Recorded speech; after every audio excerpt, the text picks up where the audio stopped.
ॐ पूर्णमदः पूर्णमिदं पूर्णात् पूर्णमुदच्यते पूर्णस्य पूर्णमादाय पूर्णमेवावशिष्यते। ॐ शान्ति शान्ति शान्ति। ॐ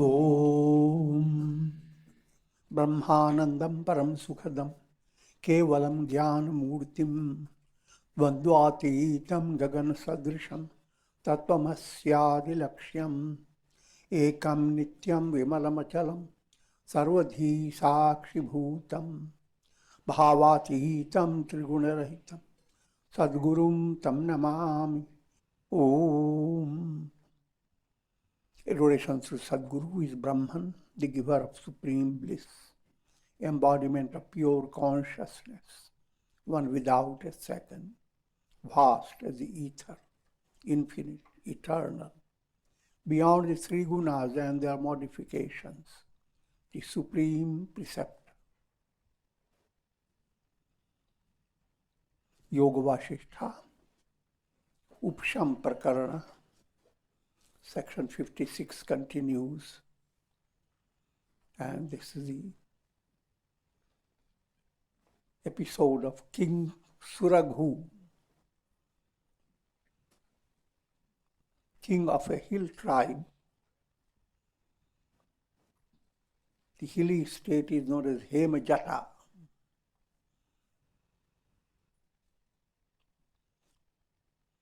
All these details don't really count. The idea is what you are being led to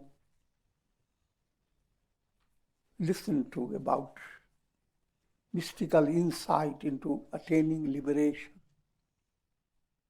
King Suraghu lived through his life and he has come to a state of enlightenment. And he is expressing his experience.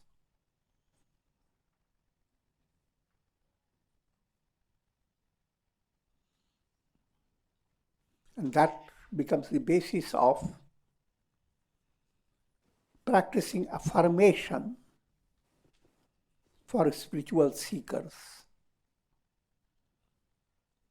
as well as developing a deep insight into what is the goal of life. Affirmation becomes the lamp leading you to attain that state. In affirmation state, you simply move away from all, even from your very ego. That again is in your visualization, in your, put it in simple way, in your imagination. But how much your clarity is there in your imagination, that will depend upon your state of spiritual advancement. Now, main point, whether you have that clarity or not, you are introduced to creating affirmations. When mind becomes calm and your meditation has started, you can choose Sagun Upasana, then you follow your mantras, meditate upon your deity, and go in that way. But if you want to mix it up, there is absolutely no harm. Begin with Upasana and then, in a relaxed way, who am I? But without waiting for the answer.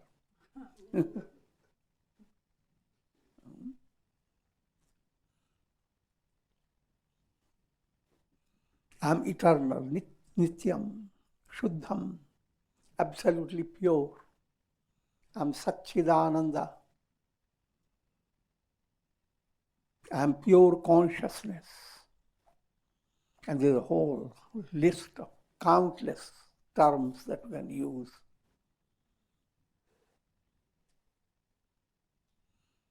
Manobuddhi ahamkara chittani naham. I am neither the mind, I am neither the intellect, nor the chitta. I'm not the body, I'm not the senses. I am all ananda, bliss.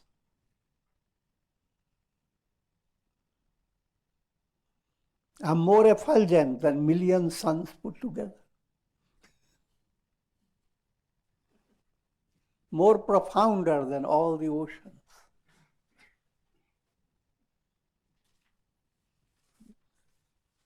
In affirmation stage, you don't limit.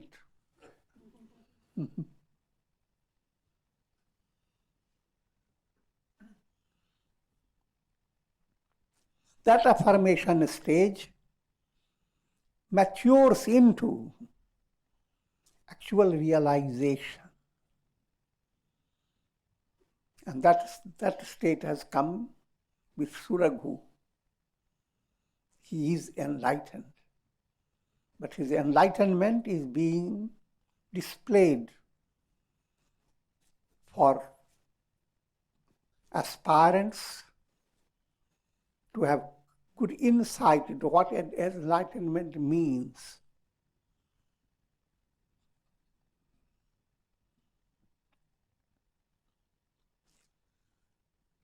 So in Suraghu continues, the conditions of pleasure and pain are illusory.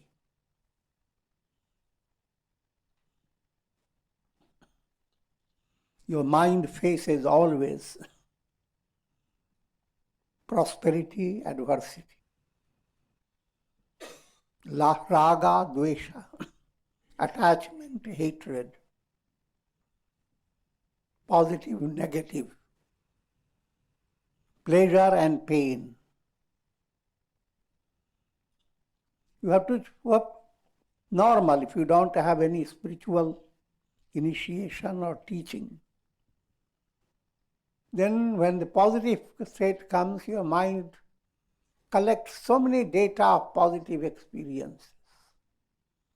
Whole Google opens up within a second. Split of a second. And when the mind gets negative, again, it Googles up. Lots of experiences of frustration.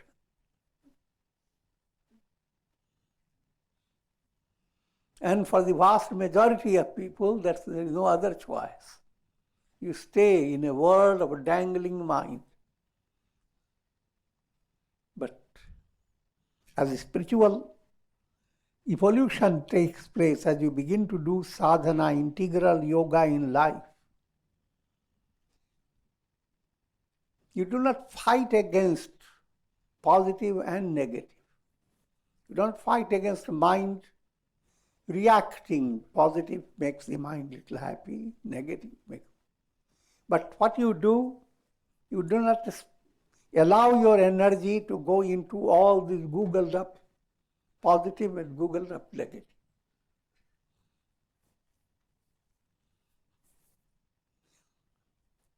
And you focus on, open a door to affirmation.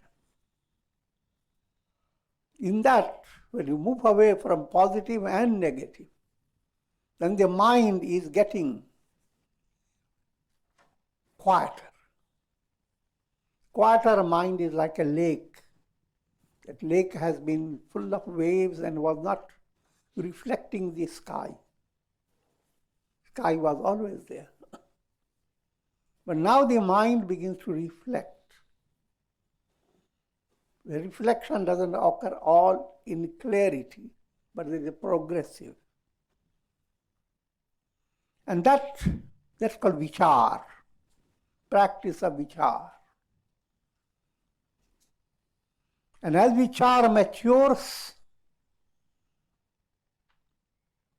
you are enlightened. The conditions of pleasure and pain are illusory. So this is the type of mind. Instead of going after a whole data of your good experiences in the past. And even an hour of time is not sufficient. Sometimes people practice meditation for 3 hours. But all the 3 hours they're dealing with that. They spend all their time, they don't realize how the time passed. And similarly about negative. But simple, your mind has become mature and tendency to go to past and future, you as if calm the mind, scold the mind, cool the mind, better than scold. By opening the door to something more interesting that you can get than just allowing the mind to dwell in the past and dwell in future.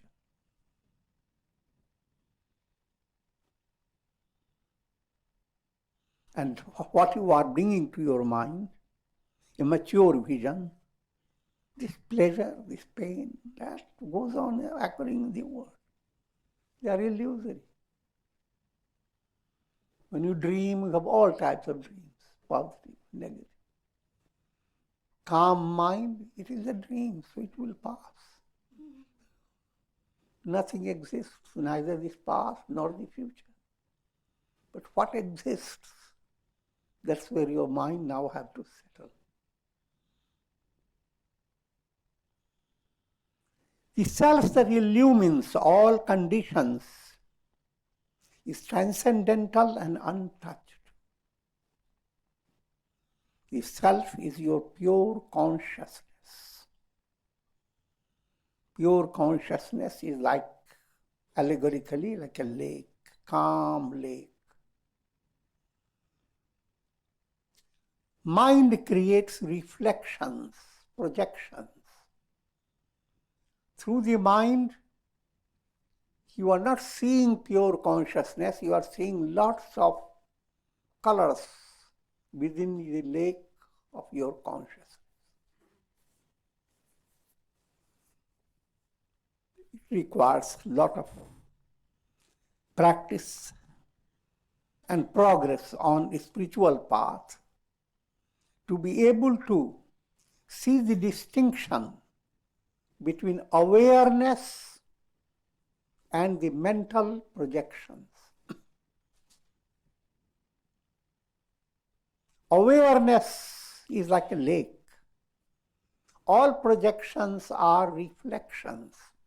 A reflection cannot exist without the lake. But the lake in any way has nothing, is never affected by reflections.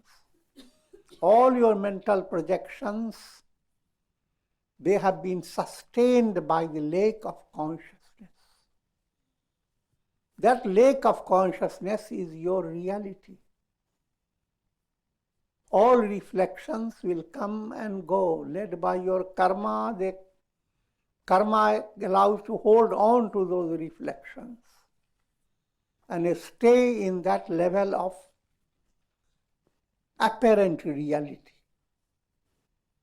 When karma begins to dwindle away, move away, you become more and more aware that no matter how your mind deals with pleasure, pain, adversity, and how much your life may have challenges, but all these are like in a dream experience. All these are like a drama, like a cinema show, or using the same illustration, reflections. And no matter whatever is happening, awareness in itself is not affected. You are aware of negative, aware of positive, aware of countless things. Those things are variable. Aware is invariable. The invariable one slips from your understanding. The variables capture your personality. That's the state of bondage. The self that illumines all conditions is transcendental and untouched. It witnesses the functions of my intellect and creates an illusory identity. I am a king. Riding on the chariot of the body, the mind, illumined by the power of consciousness, sports in various ways in this world process. It runs, struggles, suffers, rejoices, sorrows, dances, and grieves. It's just elaboration of all that mind begins to do. But the self is ever untouched, unaffected. Lo, I have been awakened from the dream of the world process. My wrong meditations I have terminated by the force of spiritual inquiry, which leads you to resolve or correct wrong meditations. Wrong meditations are what? There are three major wrong meditations. Sanshaya bhavana, asambhavana, viparita bhavana. Sanshaya bhavana, mind is doubting.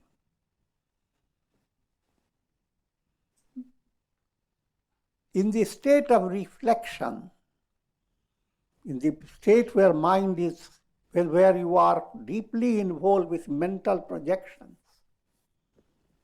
your doubting is very justified.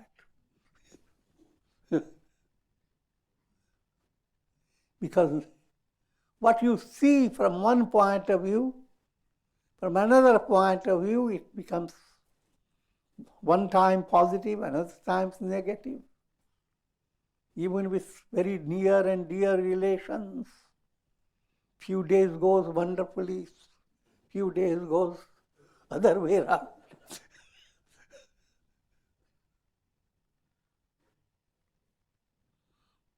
So it is never perfect. So you cannot, simply because certain situation has brought you good harmony, you sit back and realize, let's see how long it lasts.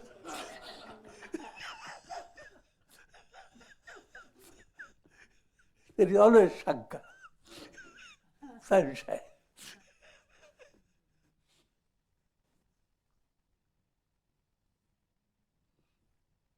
But that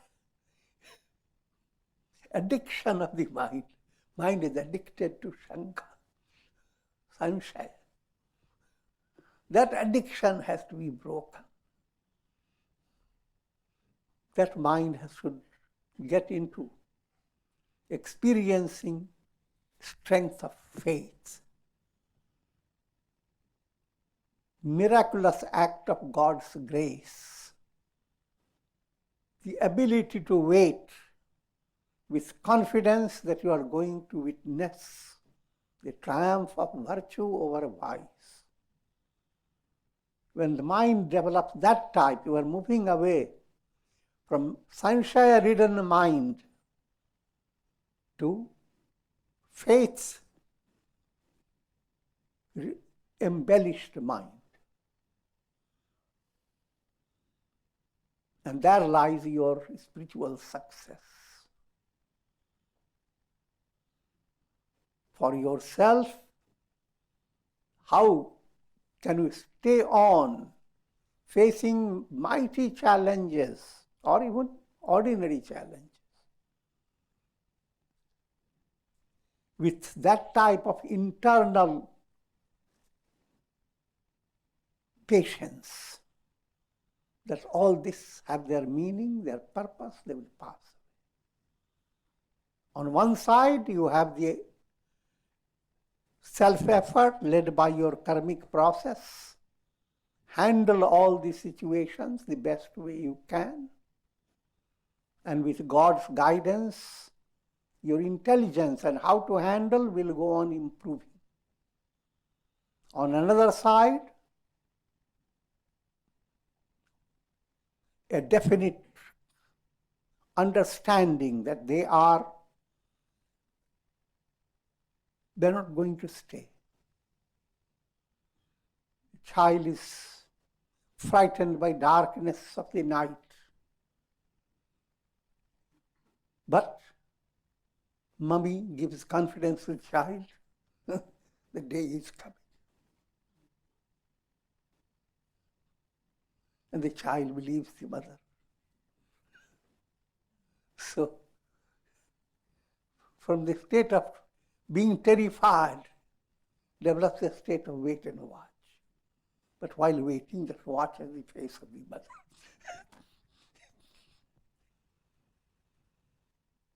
Watch it. Keep your mind involved with your japa, your God-word movement.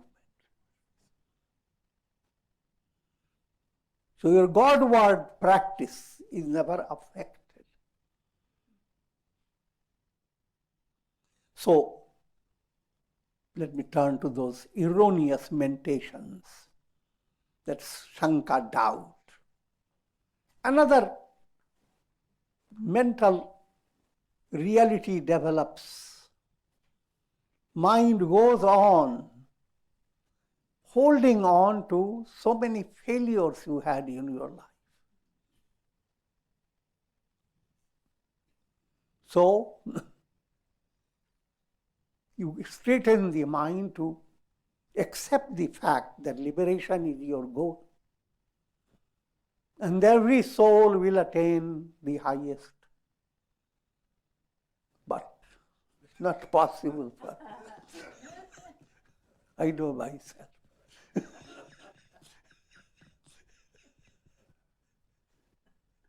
Because you have built your mind that way.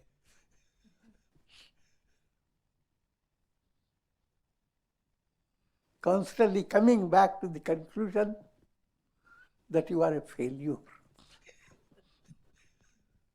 That's what world teaches. If you don't have any spiritual initiation, then the only teaching you collect from the world is a countless failures.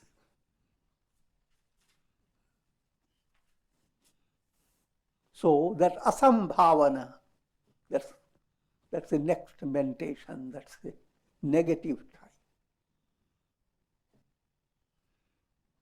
Third one is very advanced type, which I always give you the illustration with the help of mirror. Looking into the mirror and not separating yourself from the mirror. Looking into the mirror and mirror simply moves away from your vision. All that you are interested in what appears in the mirror, reflection. So between your reflection, the reflected world, that gives you all the trouble. But what you are first seeing, mirror. That mirror is absolutely untouched. What you are first encountering is your awareness. Remember, the same awareness that had no trouble when you are sleeping. In deep sleep, the awareness was more in its intrinsic state. Not absolutely, because there is a veil of ignorance there. But you are very close to your awareness. And that awareness was completely untouched by all the diversities of the world. And that state of your awareness has never gone away. And all that you are experiencing is as if you are looking into that mirror of your awareness through a defective vision.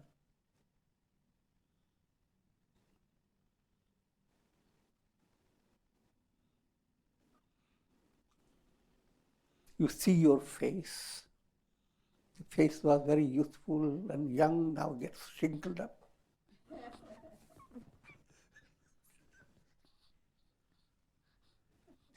Here, turns grey.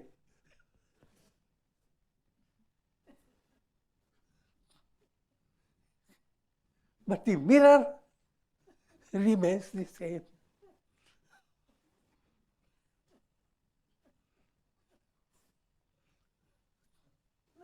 What gives you your identity?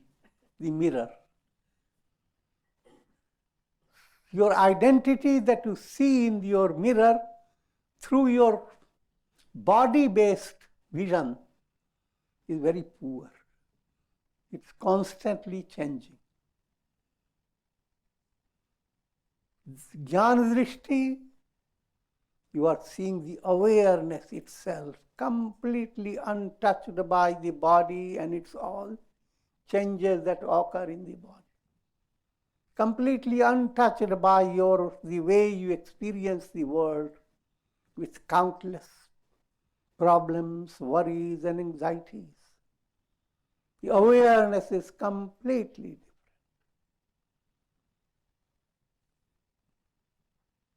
To bring yourself to that awareness,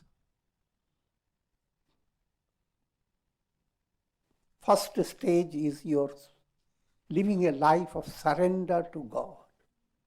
It requires your ego to become flexible, and it should become transparent. And the best way your ego can become, if you have the subtle faith and confidence and strength that your problems are not being handled by yourself. They are being handled by God. If that type of experience starts, in brief, if you begin to practice integral yoga, then it is easy to turn away from viparita bhavana. Viparita bhavana means perverted vision. Instead of vision of the mirror, all your vision is with your the waxing, waning face. That perversion. The real vision is mirror type, just pure awareness. That's Brahman. Aham Brahmasmi. Aham in the realm of body, mind, intellect. That's what bondage is. Whenever you think of Aham, I am, it is either the body problem or your emotional problem or your understanding problem. And these create countless problems. But behind all these problems, pure consciousness is absolutely untouched. While these problems go on, pure consciousness has not left you.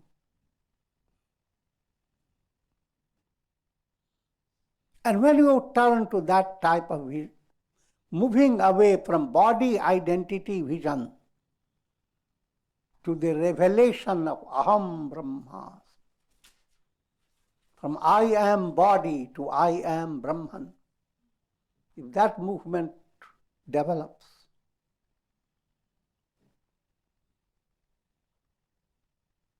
then that's the goal of your life. Viparita bhavana moves completely is eradicated.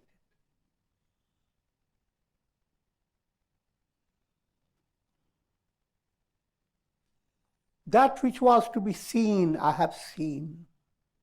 That which was to be attained, I have attained. That I am, free of the illusion of body, mind and intellect.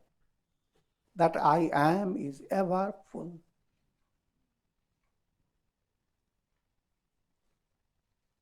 All the objects of the world are nothing but vibrations of consciousness.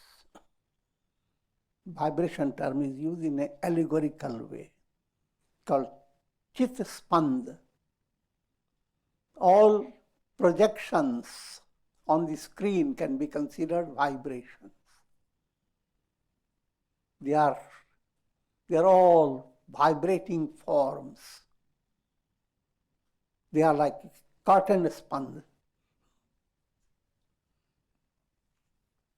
Curtain in vibratory state. But the reality is, vibratory state is created by your mental projection. Curtain is beyond any vibration, any spun.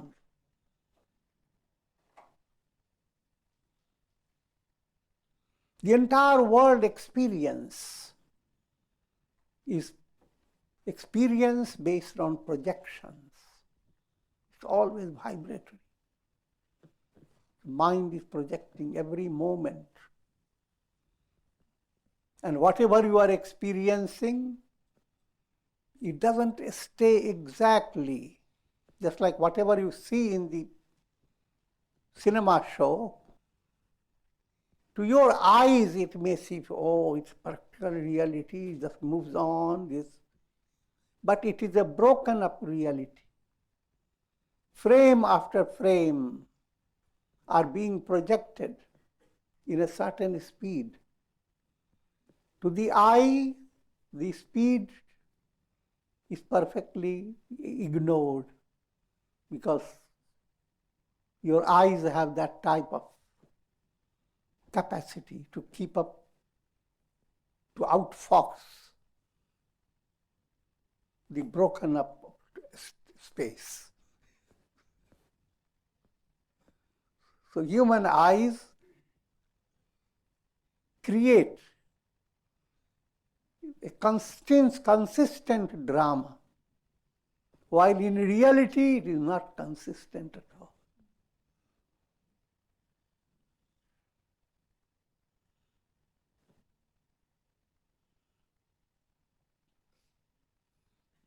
Therefore, somewhere in your mind a channel has to open that, can I stay with this drama? It's a projection and stay perfectly fulfilled. It cannot be possible. Can mirage water become steady and begin to quench one's thirst? Ask the deer.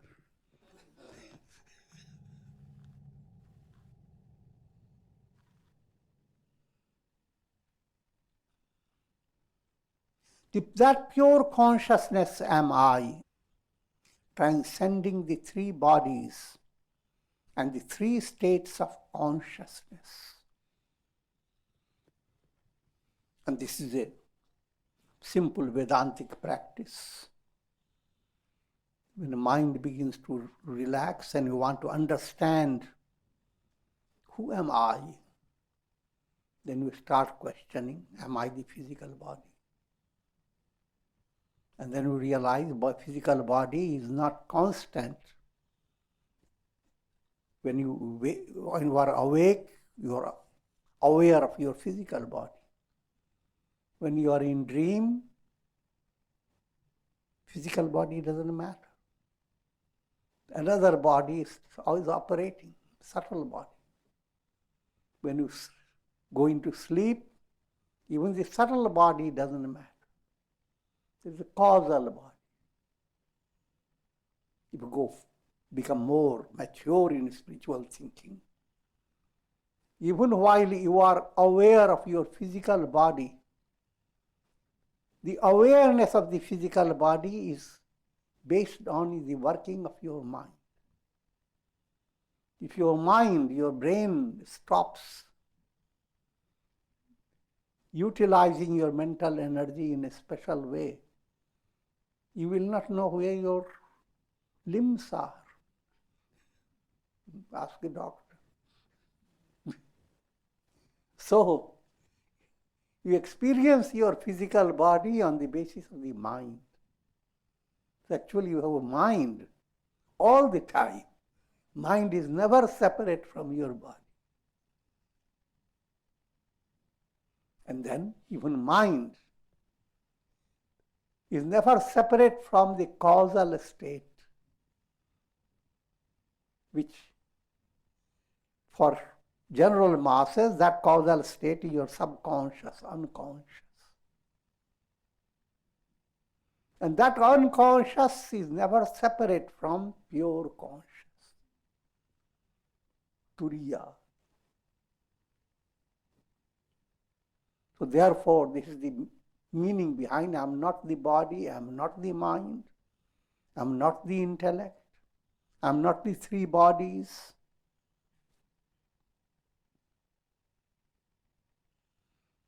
And I am not the three states of consciousness, waking, dream, deep sleep. Do's and don'ts do not apply to me. In the realm of karma, there is do's and don'ts. Karmic improvement requires certain things you should do in a right way. And if you do in a wrong way, you will not succeed. Put it in another way, from ethical point of view, certain acts are righteous acts that you must do. Certain acts that are unrighteous, you should not do. If you do in a right way, you will be praised. If you do in a wrong way, you will be condemned. There is do's and don'ts. That's practical reality everywhere.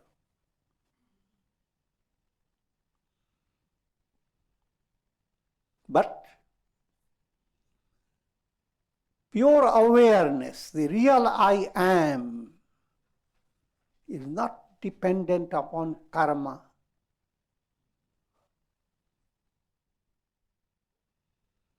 Reflected suns, they are dependent upon many do's and don'ts. The sun is not. The same reflected sun, the reality of it is the sun. If as long as you are deluded by the reflected consciousness in your mind, through your mind you try to understand who am I, and what you understand is the reflected self, not the real self. Because the mind itself creates that illusion.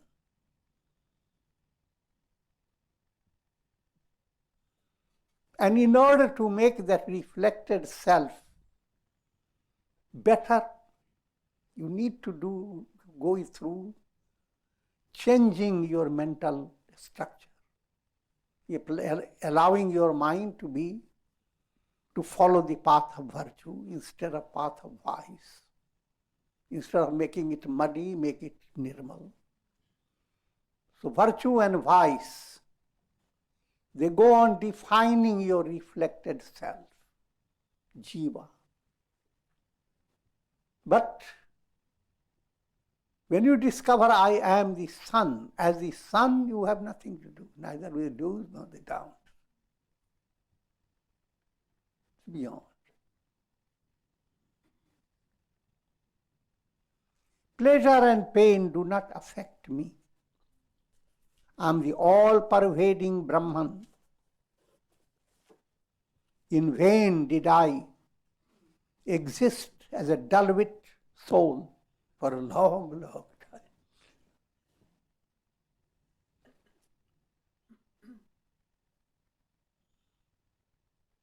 Now I have discovered my essential nature. I have become free of all illusions. I will no longer enter into the illusion of the world process. This is the highest state of success, climax. That never again you will come back into the cycle of birth and death. As long as you have expectation and you need to come back, you are limited. You are suffering from bhava the disease of the world process. No matter how wonderful some astrologer may say your next birth may be, but don't get excited. Because how will your next birth end? And what will be next? I'm abiding in my essential nature. Adorations to me who am the non-dual reality. Again, mind wanders. In the beginning you have going through a lot of adorations. Adoration to Ganesha, adorations to Saraswati, adorations to Guru, adorations to so many deities.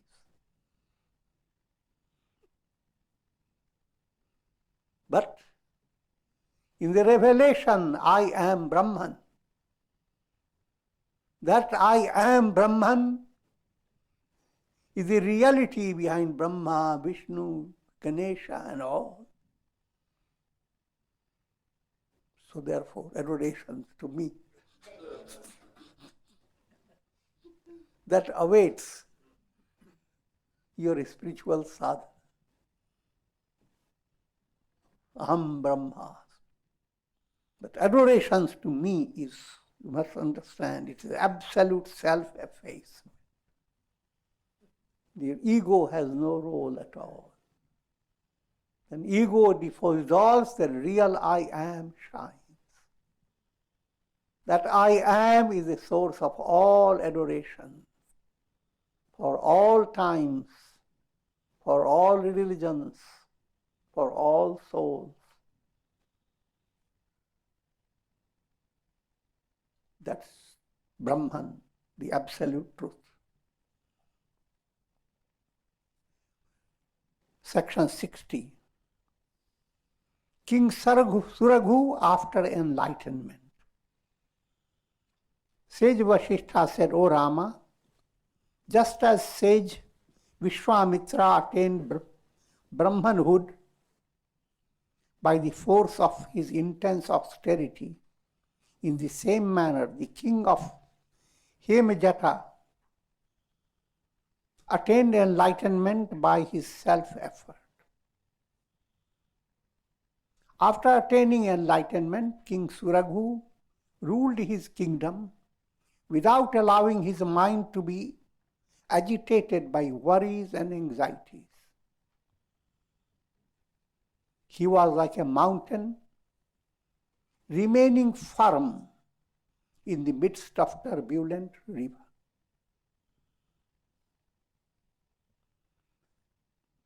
The glory of that attainment described in a highly poetic way. He stole the sublimity of the mountains. And she was the thief.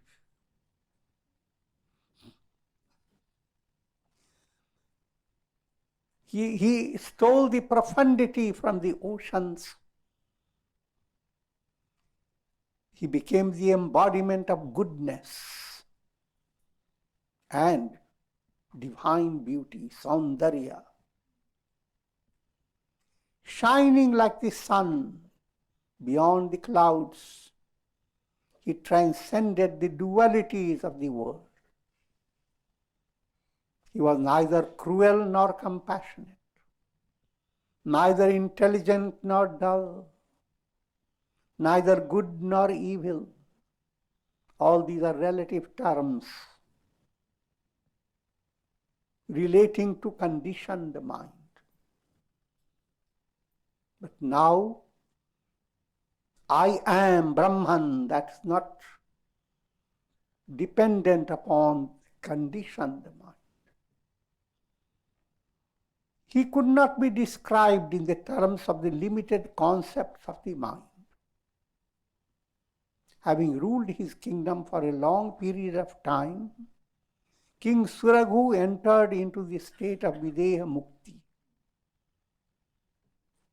That point we have again and again told you. After enlightenment, his physical personality stays as long as his prarabdha karma allows. Everyone lives that way, but prarabdha karma terminates your body, and then karma process continues to keep it up, keep the soul into next embodiment.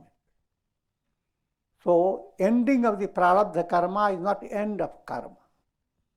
If you are not enlightened, prarabdha karma ends with this body, and then another prarabdha is formed out of your accumulated storehouse. But in the case of a sage, there is no storehouse. So there is no formation of another prarabdha for next embodiment. So from karmic point of view, he is not embodied anymore.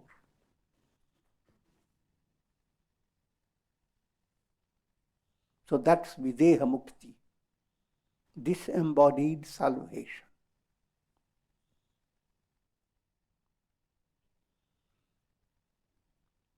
Then, devoid of the cloud of the mental process, he became like the vast sky, like a river merging in the ocean, or like a ray returning to the effulgent sun.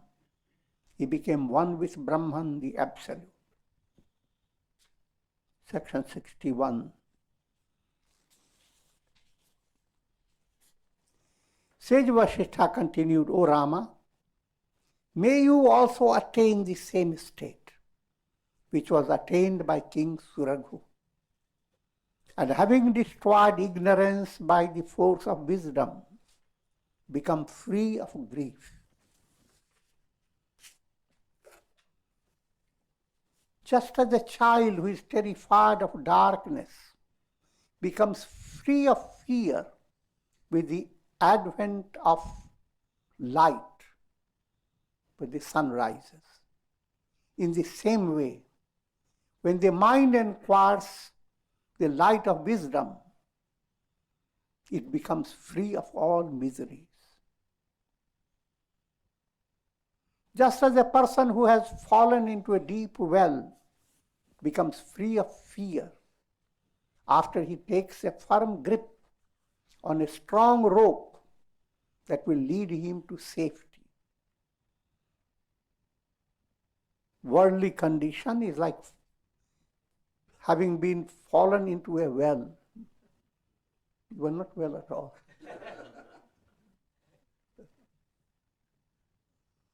When you begin to do sadhana in the right way, someone has dropped a rope and that allows you to use your hand, your feet, and climb through the roof. That's the description of integral yoga. In the same manner, an aspirant who has found a firm grip over the understanding of the self is no longer afraid of falling into the dark well of the world process. Sri Rama asked, O sage, the mind is as fickle as the feathers of a peacock. Devotional people say, oh Rama, what the difficulty? He was not an incarnation. But realize, you are not solving the problems of deities.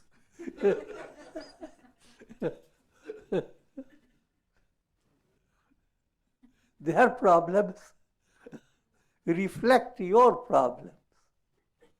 So by describing Rama as being not understood, he is allowing you to practice the teaching that will resolve. Just like Rama is acting. How he was ignorant and how Guru's words enlightened. His acting is meant for you to follow the example. Follow it not as your acting, but your reality. Rama asked, O sage, the mind is as fickle as the feathers of a peacock. Please tell me how this mind can be brought to a state of one-pointedness in order to attain enlightenment. And we'll keep you in suspense.